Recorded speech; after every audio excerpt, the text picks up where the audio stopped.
د افغانستان جمهور رئیس اشرف غنی احمدزی د پوهنې په نظام کې د کیفیت پر خوالي او د مسلکي ظرفیتونو په لوړولو تاکید کوي او وایي چې د هیواد په تعلیمي نظام کې بدلون راوستل ضروری دي. جمهور رئیس احمدزی وویل چې د ښوونې او روزنې د نظام پیاوړتیا کولی شي چې هیواد او خلکو ته نیکمرغي او سوکالي ور په برخه کړي. ښاغلي احمدزی د چهارشنبې په ورځ په کابل کې د ښوونکي د ورځې په نمانځغونډه کې وویل چې په راتلونکو 15 کلونو کې به د پوهنې په نظام کې مثبت بدلونونه رامنځته شي. کیفیت کې موږ بنیادی ستونزه لرو.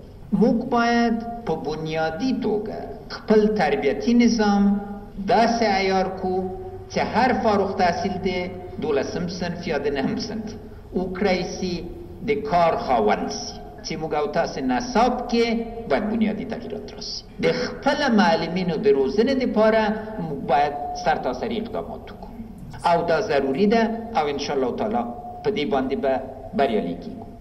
د وویل په مرکز کې به د ولایتونو زده کوونکو ته د لیلیو امکانات په پام کې ونیول شي او د ملي یووالي حکومت به هڅې وکړي چې د پوهنې د پرمختګ د لارې خنډونه له منځه یوسي.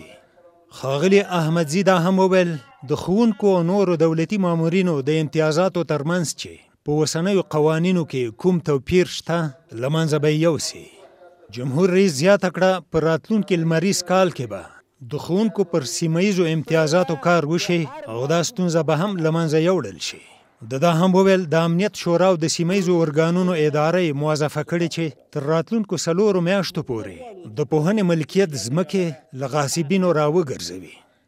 د جمهور رئیس په خبره والیانو او سیمه ییزو چارواکو ته سپارښتنه کړې چې تر 6 میاشتو پورې د ښوونکو ته د یوې نمرې ځمکې د ورکولو راپور ورکړي.